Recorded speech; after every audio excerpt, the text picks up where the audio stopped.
Alors, on y va. Notre invité est en studio avec nous autres. Je ne sais plus comment le présenter. Là. On a-tu le droit? Es-tu encore enquêteur à la retraite? Tu dis pas ingénieur, t'es correct. T'es pas ingénieur. Il n'est pas dentiste non plus. Ça, c'est ça. Pierre Sanson, donc policier, chroniqueur de police à la retraite, qui est avec nous autres. Salut, Pierre. Salut Stéphane, bon matin tout le monde. Bon matin. Mais t'as été enquêteur. J'ai été enquêteur, mais je paye plus mes cotisations syndicales. Ouais, mais ça, pourtant, t'as participé en masse. J'ai participé en masse. Oui, c'est ça. Ça, c'est dès les premières années, quand tu commences comme policier. Dès la première journée. Mais on est bien servi. On est bien servi. On a une bonne association des policiers provinciaux du Québec qui font un bon travail. Oui, qui sont très, très solides. Pierre, on commence avec un bout extrêmement tough. Il y a eu d'autres cas dans les années passées, mais là, actuellement, le corps de police de la région, en tout cas ici en région, c'est très difficile. Le service de police de la Ville de Québec, Stéphane, il passe un... je connais bien un de mes amis, un partenaire de gym qui est policier à Québec, Yannick, pour ne pas le nommer, son ex-conjointe Nathalie. Ils ont perdu de façon tragique leur fille Sarah-Ève la semaine dernière. Je voulais que mes pensées les plus sincères leur soient transmises à eux et à ses proches, puis que tout l'amour de la communauté là, ça peut leur apporter un peu de réconfort, parce que dans des moments de même, les services d'urgence, que ce soit policiers, pompiers, ambulanciers, nous, là, on a tout le temps hâte de sortir du bureau pour aller aider quelqu'un, mais souvent, entre nous autres, on s'aide pas beaucoup. J'espère qu'ils vont les aider, parce que perdre tes parents, tes grands-parents, à la limite un conjoint, une conjointe, c'est normal dans la vie. Mais dans le livre de règlement, de perdre un enfant, et surtout de façon aussi tragique, c'est assez difficile. Puis que les deux parents soient des employés du même corps de police, c'est un double impact encore. Oui, mais c'est surtout de perdre un enfant. Puis ce matin, puis hier soir, je regardais une vidéo que j'ai transmise à Pierre. Ouais, on va. Ça a été très bien fait par les amis de Sarah-Ève, là, qui est une petite fille, qui est une belle jeune fille, une belle petite athlète là, qui faisait du sport. Puis on a fait un beau vidéo, un beau montage. Je pense que ça vaudrait la peine si tu peux le diffuser. Ce qu'il faut retenir de ça, là, juste avant de vous faire entendre ça, je veux que vous sachiez quelque chose. Puis c'est une façon de faire dans ma job que j'ai jamais bien compris. Je suis allé souvent à l'encontre de ça. Quand il s'agit de gestes volontaires, les médias n'en parlent pas. Puis après ça, on fait des grandes tournées pour attirer l'attention sur des statistiques. Sur les statistiques, mais exactement. quand ça arrive, on n'en parle pas. C'est ça, on n'en parle pas. Puis on n'en parle pas. Et souvent, l'argument ou la raison que l'on va donner, c'est pour ne pas donner l'idée à d'autres de faire la même chose. Ouais. Puis je le comprends, puis je l'ai déjà dit, je me souviens d'un endroit où il y a une jeune personne d'une école secondaire qui s'est enlevé la vie. Puis là, on avait commencé à faire des cérémonies et à idolâtrer cette personne-là, à raison probablement, mais que quand il y avait des jeunes de l'extérieur qui voyaient ça, ils disaient, voyons, il ou elle est devenue l'idole de l'école parce qu'elle s'enlève la vie, bien, il m'a fait pareil. Puis ça avait causé quelques autres gestes similaires par la suite. Donc là, on s'est aperçu de dire, OK, là, mettons pas d'emphase sur ce qui s'est passé. Tu as parfaitement raison là-dessus, Stéphane. D'ailleurs, j'avais participé à une enquête justement une jeune fille qui s'est enlevée la vie, là. Puis justement, j'ai rencontré un ami, M. Vermette de Saint-Dégapi, la semaine passée. Il me disait, c'est quoi ton pire cas de la vie? Parce qu'il nous suit, puis c'est tout un peu ma carrière par toi, là.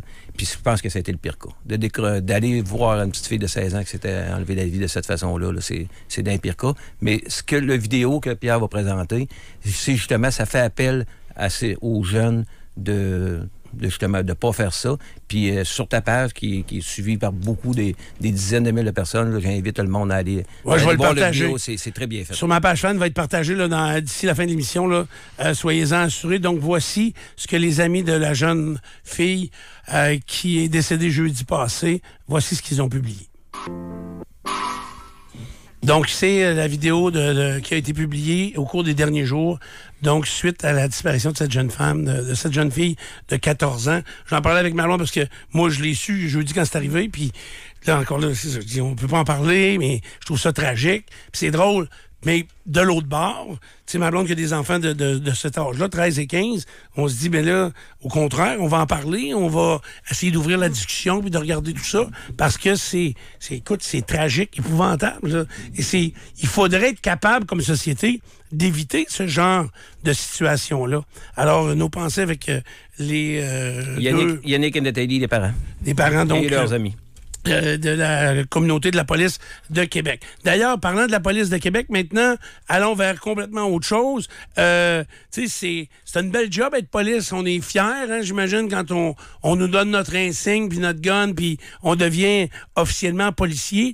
Mais c'est pas toujours rose non plus, la vie de policier. C'est différent d'un animateur de radio comme Stéphane Dupont. T'sais, la devise de Stéphane Dupont, c'est vaut mieux être assis au bar que debout quand tu fais pas te coucher. Dans la police, c'est pas tout à fait ça. Tu es assis au bureau, puis t'espères d'avoir un appel, puis tes appels que tu vas, ben il n'y en a jamais une de pareil. Il y en a qui sont très faciles, puis il y en a qui sont plus difficiles pas mal.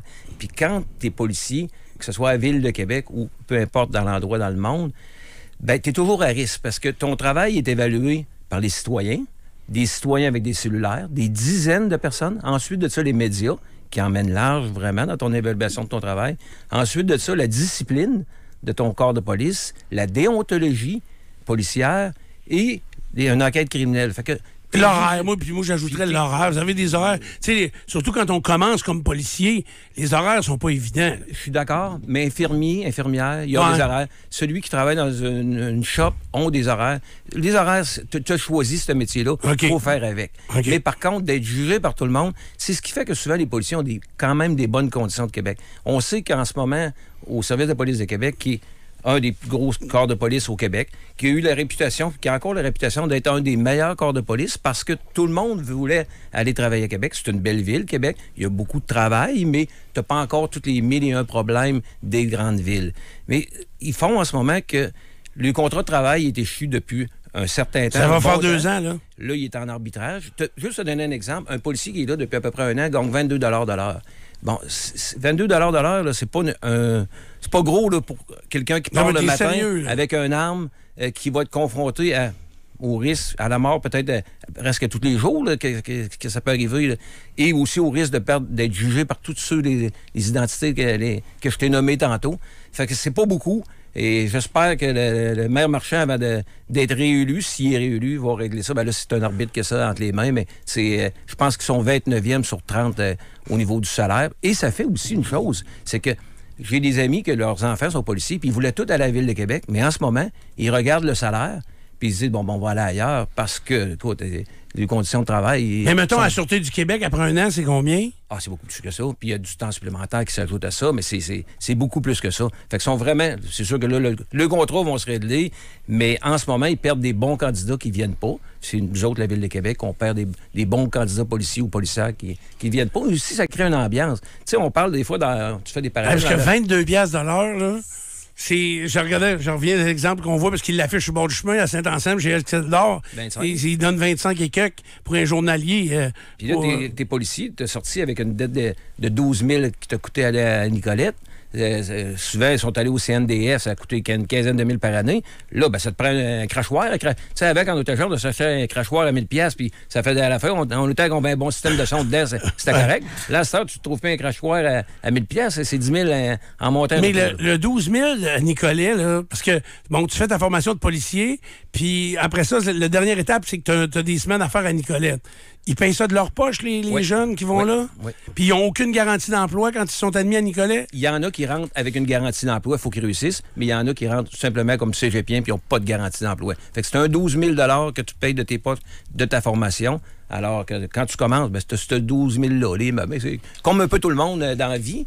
Mais 22 $, c'est pas beaucoup. Est-ce que... Non, c'est vraiment pas beaucoup, puis je te le donne complètement. Mais est-ce que il est possible aussi que les conditions dont on parle pas des fois autour, tu sais, je sais pas, le nombre d'heures, les vacances, les fonds de pension, parce que, tu sais, à la Sûreté du Québec, on m'a souvent dit, puis je sais que tu seras pas d'accord, que c'est le plus gros fonds de pension qui existe au Québec. Tu sais, je veux dire, après 25 ans de service, tu te retires avec 100% de ton salaire. Là. Je suis parfaitement d'accord avec ça, parce que c'est d'ailleurs pour ça que je peux me permettre d'être sous-payé à venir ici. Okay. Parce que t'as un bon fonds de pension. Mais non, on a effectivement les médecins, je pense qu'ils ont...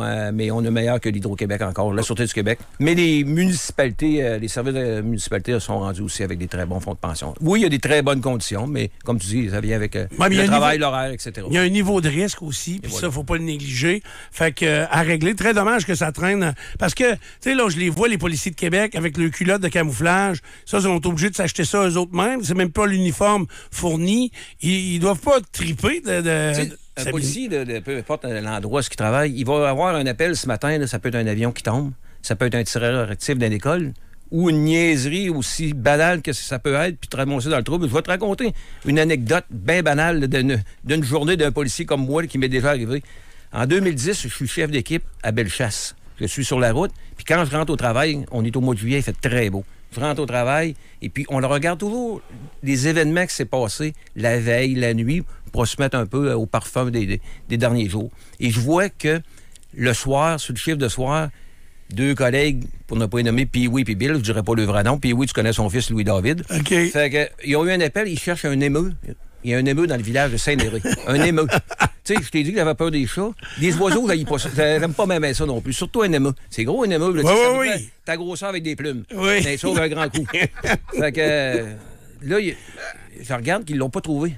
Puis on fait toutes les démarches avec la SPCA, la faune, puis personne ne veut ramasser ça, un émeu. Ils ont cherché des éleveurs, ils n'ont pas trouvé. Fait que j'ai dit, écoute bien, s'ils sont pas capables de trouver un émeu à Saint-Néré, ils ne trouveront jamais un bandit. Puis le pire, c'est que ces deux gars-là sont rendus spécialistes en recherche.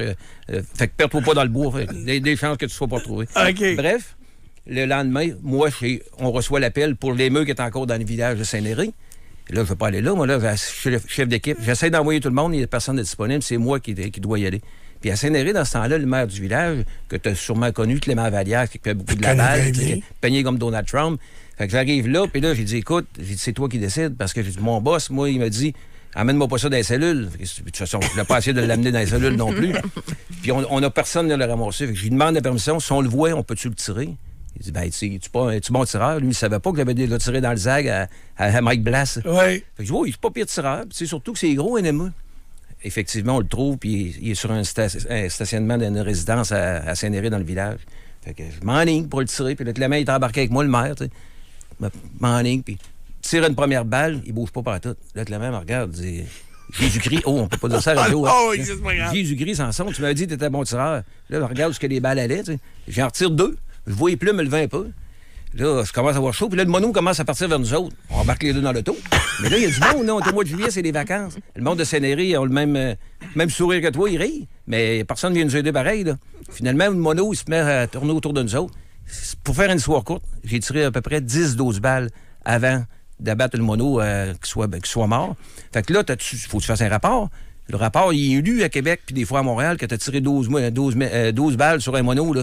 Mais sauf que j'ai appris par la suite que un émeu, c'est des plumes. C'est ça. Tu ne vises pas la tête, parce que la tête est grosse après comme un point. Tu vises en masse. Puis mais les plumes le protégeaient. Comme des lauriers. Ah, Les parties vitales étaient comme en avant. Fait que, on a essayé de me faire passer pour un sans-dessin, mais j'étais juste pas...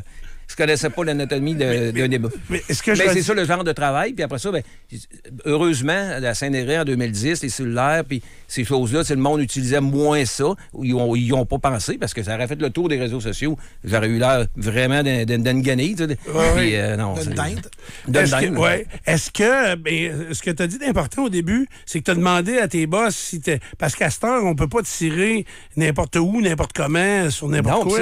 Puis moi, j'avais un boss en ce temps-là, il ressemblait à Winnie the Pooh. Il a les mains comme une mythe de baseball, mais doux. Puis là, Pierre, mets-toi pas dans le trou. Puis il demande la permission au maire, mais tu sais, un coup que t'es rendu là, la balle, fait que tu t'enlignes pour que ça soit sécuritaire. C'était sécuritaire, mais c'était pas parfait. Bon, est-ce que on aurait eu un meilleur résultat si on avait engagé Gérard Galland pour abattre l'émeu en question? Non, parce que... Tu veux revenir sur les tueurs à gages? Gérard Galland, entre autres, il a fait plusieurs erreurs. Fait que, c'est parce que hier, j'écoutais ton entrevue au niveau justice, puis vous parliez que c'était peut-être meilleur dans le temps quand il faisait affaire avec des tueurs à gages, complètement en désaccord avec ça. D'ailleurs, les organisations criminelles, je pense qu'ils veulent plus le faire. Le dernier exemple, Frédéric Silva à Montréal, qui se met à table pour des dizaines de meurtres. Fait que tous les hauts dirigeants du crime organisé se font arrêter. Il y en a plusieurs. Que ce soit Gérald Galland qui s'est mis à table pour 29 meurtres, puis là, il se met à table, il a fait arrêter encore des hauts dirigeants. Serge Quesnel qui en a fait 6. Serge Quesnel, là, sais, il a fait arrêter Louis Melot, puis plusieurs autres membres en règle des Hells Angels. Fait que quand tu fais affaire avec un gars qui en fait plusieurs, les policiers, ils viennent qu'à cibler. On vient toujours qu'à savoir c'est qui le tueur. Fait qu'on embarque dessus. Gérald Galland, on avait pris son ADN dans un restaurant de Chicoutimi. Fait qu'on l'avait dans la banque. Il a fait un meurtre à Saint-Adèle, puis il avait eu le temps de prendre une gorgée de bière. Fait que son ADN a punché. Fait que là, ben, quand on le ramasse, quand on l'arrête, lui, sa seule chance de s'en sortir, c'est de devenir nos amis, parce qu'à l'intérieur des murs, aussitôt qu'il va mettre le pied à l'intérieur des murs, ben, son organisation va en avoir peur qu'il parle. Ils vont l'éliminer. Fait qu'ils se mettent à table. Fait que, en prenant des jeunes comme ils font là, puis les jeunes ne savent pas de qui la commande vient exactement, parce qu'elle était... C'est ça, c'est dilué, là, quelque part. Vraiment dilué, fait que ils ont moins de chances de se faire prendre. Oui, mais là, Pierre, c'est parce que les erreurs sur la personne, tu sais, c'est ça qui fait peur à la population. Je comprends ta vision que si on prend un tueur à gages professionnel puis qu'on est plusieurs à l'engager, quand il va se faire pogner, on est tous battés. Sauf que là... Stéphane, des erreurs sur la personne, on en a parlé l'autre jour, Gérald Galland, il y a au moins 4 erreurs sur la personne. Serge Quenel, il rentrait, là, je me souviens d'un meurtre à Sainte-Tech, tout ce qu'il y avait comme information, c'est que la victime... qu'il allait faire, avait une cicatrice sur le nez. Il a cogné à la porte, il a ouvert la porte, il a vu le nez, puis il a tiré dessus. Tu sais, il y a eu plein d'erreurs de tueurs à gages. Serge Quenel, il faut le savoir, là, il faisait ça pour 5 000 $. Les Hells lui donnaient 5 000, les Hells de Trois-Rivières. Puis sur 5 000, il prenait 1 000 qu'il fallait qu'il s'achète un auto volé, qu'il y en a qui y fournissaient. 500 pour un arme volée. Il restait 3 500. Il fallait qu'il donne 500, une cote au local des Hells de Trois-Rivières. Il restait 3 000. Il allait dans un bar de danseuse de Québec, puis il flambait tout le même soir. OK. 5 000 $. Pour tuer quelqu'un? Pour tuer quelqu'un. Gérald Galland le faisait pour 20-25 000. OK. C'est un petit peu plus payant. Mais t'en as bien qui le font juste pour avoir monté de grade. Est-ce que ça se fait encore? Non, on en voit moins. D'ailleurs, on voit moins de meurtres reliés aux motards. Là, on voit beaucoup des gangs de rue, mais eux autres, des Arab Power, puis eux autres, ils font ça pour rien. C'est ça, parce que je le disais, là, dans l'actualité des 3 dernières semaines, ou 2 dernières semaines, il y a 3 jeunes de 16 ans qui ont poignardé d'autres jeunes de 19, 20, 22 ans, là. Puis j'avais l'impression qu'eux autres, à 16 ans, tu vas embarquer dans la gang, prends un couteau puis va piquer lui. Il y en a 2 sur les 3 qui sont décédés. Montréal, il y a eu beaucoup de cas de même dans les dernières années. On prend le meurtre à Saint-Anselme. La jeune fille qui s'est fait tuer dans le commerce oui. Un an et demi. Le gars, il a fait ça tout simplement, un geste. Il voulait... Le COVID l'a affecté un peu. Il a voulu attirer l'attention. Il a voulu faire un coup d'éclat. Le motif, c'était pas le vol du tout. Il n'y avait pas de lien amoureux, il n'y avait rien. Pas de lien du tout. Le seul mobile, un coup d'éclat. Il voulait faire un coup d'éclat. À cette heure, c'est quoi? C'est la santé mentale, c'est comme Nico qui écoute toutes sortes de patentes, là, bizarre, là, ils viennent un peu mêler. Fait que, tu sais, c'est mélangé avec la drogue, évidemment, ce que Nico a pas, là. Fait que... Mais c'est ça qui... Oui, mais c'était peur, hein? Parce que quand on regarde ça, là, récemment, ça à Saint-Anselme, le monsieur à Lévis, là, qui s'est fait égorger sur le seuil de porte chez eux, ça, c'est de la santé mentale, puis il a été choisi... de ce qu'on comprend quasiment au hasard par le débile qui a fait ça. Il y a un autre gars à Montréal assis dans un bar avec des amis, il se fait tirer en pleine tête. Et ça avait de l'air, ça aussi, d'être au hasard. Pour ça, tu fais des cauchemars de même la nuit. Ça doit être ça qui me fait rêver à ça. Mais t'arrives, tu le vois, là, de Dave Turmel, j'ai parlé dernièrement là, avec des bonnes sources, puis pas des sources policières, des sources à l'époque, là, dans le milieu, puis bien proches. Bon, lui, il est extradé, on en a parlé souvent, et on demande son extradition, on en a parlé souvent, et puis il veut pas revenir. Lui, là, ils ont créé un nouveau gang, là, les North Savage. Bon, lui, même son bas droit, Ruben Denis, est rendu dans l'autre gang. Son ancienne gang, ils l'attendent ici, ils vont l'éliminer. Le mot d'ordre, c'est que quand il arrive ici, si c'est pas les Hells qui vont l'éliminer en dedans, ben, quand je dis les Hells, les relations des Hells, les sympathisants des Hells, ou des commandes dans des Hells, tu sais, ça va être son organisation, les BFM, ceux qui restent, le mot d'ordre, c'est Dave Turmel, il disparaît. Puis là, encore une chose, il les a mis dans le trouble, il les aurait volés, pas payer des cotes qui, mettons, il passait une commande, tu vas aller me faire tu vas aller me couper des oreilles ou tu vas aller me voler des armes à feu, peu importe, il payait pas les dus comme il faut, fait qu'ils l'attendent avec une brique panfanale puis un pic. Fait qu'eux autres, c'est ça. Fait qu'eux autres sont partis vite sur un autre nom, mais Ruben Denis est encore... puis Al Boivin sont encore... Ruben Denis, il vient de plaider coupable là, pour à peu près 18 mois qu'il reste à faire, mais Al Boivin est toujours en cavale. C'est celui en ce moment qui est... Mais Al Boivin, quand il sort au bout de 18 mois, il va être dangereux. Rubenzoni. Rubenzoni, pardon. Il va être dangereux à voir aller. Ben, je pense qu'il va avoir peur un petit peu là, de la bande rivale. Là. Je pense qu'il va se tenir un peu plus tranquille ou il va partir en région. Là. OK. Mais on n'est pas au point mort, encore une fois, dans la guerre des gangs. Il y a des incendies de véhicules Ouais. presque à tous les 2-3 jours. Fait que ça, c'est des messages qui se passent. Ça fait pas la signature motard, ça fait la signature d'une bande rivale. On a eu à Lévis des coups de feu à Saint-Nicolas, là, qui... Je peux pas en parler parce que c'est sous enquête, mais on en parlera peut-être dans un prochain épisode. Mais on a-tu à être inquiète ou bien... nous autres, la population, autant les chars qui brûlent, puis... Chez vous, non, t'as pas à être inquiète pour le commun des mortels, mais... Des coups de feu dans un quartier résidentiel, c'est jamais rassurant du tout. Non, même si c'est de la Surtout en plein jour, presque. Oui, c'est toujours particulier. Je veux qu'on parle de triangulation cellulaire parce que on a parlé de ça récemment. Puis, c'est-tu quelque chose qui fonctionne vraiment bien pour vous autres? Vraiment très bien. Un cellulaire, c'est le journal intime d'une personne. Hein, des années, dans le passé, souvent, les gens se faisaient le journal intime. Quand on avait une enquête, on essayait de prendre ça, puis ça nous en disait long. Aujourd'hui, un cellulaire en dit encore plus long parce que tu as les derniers appels, tu as les derniers textos, tu as tout ce qui a pu être échangé. Mais la triangulation, les policiers travaillent, surtout les patrouilleurs, travaillent avec ça au quotidien. Ils ont des appels parce que un conjoint, une conjointe signale qu'il est parti pour aller se suicider, il est en direction pour le pont, pour aller... Fait que aussitôt, les policiers font appel au service de la téléphonie de la personne. Ouais. Et ils vont te localiser au coin de rue près. Ici, là, si on voulait localiser mon téléphone, on me mettrait dans le studio. Il est dans le studio. Il ne dirait pas rien qu'il est sur la table. Il dirait qu'il est dans le studio. Je l'ai vu parce que j'ai servi de cobaye aux pompiers de Lévis pour de la recherche en forêt. Puis il m'avait fait... j'étais allé dans un boisé, puis il m'avait caché quelque part, là, comme si j'étais blessé, parce qu'il y avait des sentiers de ski de fond à cet endroit-là. Je suis sûr pour toi que c'était pas Pee-Wee qui était sa recherche. Je suis encore là. Très bon. Fait que là, il m'avait couché là, puis les pompiers m'ont montré leur appareil pour détecter mon cellulaire. Écoute, c'était en quelques pieds précis, exactement où j'étais, même si j'étais pas dans une rue ou dans un endroit, j'étais vraiment dans le bois. Est-ce que, par contre, pour faire cette triangulation-là ou cette recherche-là, ça vous prend un mandat? Quand c'est une situation d'urgence, une personne qui veut s'enlever la vie, une personne qu'on recherche parce qu'on pense qu'elle a été enlevée, non, pas du tout. Mais lors d'une enquête, oui. Moi, entre autres, j'avais un des premiers dossiers qu'on a solutionné par la triangulation en 96. J'étais à Montréal à ce moment-là, puis le meurtre avait eu lieu à la Nadière. On avait triangulé les cellulaires des suspects, puis on les voyait. Là. Ils partaient de Pointe-aux-Trembles, du Pointe-aux-Trembles, mais on appelait ça Pointe-aux-Trembles. Ils partaient de là, ils arrêtaient dans un dépanneur dans le coin de Repentigny, descendaient, Joliette, ils ont monté dans un petit village, là, au Saint-Roch-de-la-Chican, puis là, ils ont laissé le corps là parce qu'ils l'ont tué là. Fait qu'on voyait à chaque endroit qu'ils avaient fait. Fait qu'on a fait toute la trace, on a retrouvé le corps là. Exactement. Mais après ça, en preuve, c'est vraiment bon. Tu présentes ça devant un jury avec un beau grand tableau. Puis là, tu prends le cellulaire de la personne qui était à son nom. Puis là, tu y fais son tracé. Là. Ça fait une preuve qui devient assez blindée là, pour un jury. OK. Même si la défense te dit c'est son cellulaire, ça veut pas dire que lui était là? Non, mais par les appels qu'il a faits avant et après, il a appelé, mettons, sa conjointe ou des amis proches, etc. Fait que tu vois que c'est vraiment lui qui avait le cellulaire. T'sais. Il aurait l'air fou, en tout cas, s'il veut faire une défense, de dire « je l'ai prêté pendant une demi-heure ou une heure », maintenant, les jurys, c'est pas calme. Mais est-ce que ces gangs-là, autant les motards que les bandes de rue, les autres, sont capables? Parce qu'il y a une époque où ces gens-là utilisaient des BlackBerry, parce que ça vous compliquait le travail pas mal, là.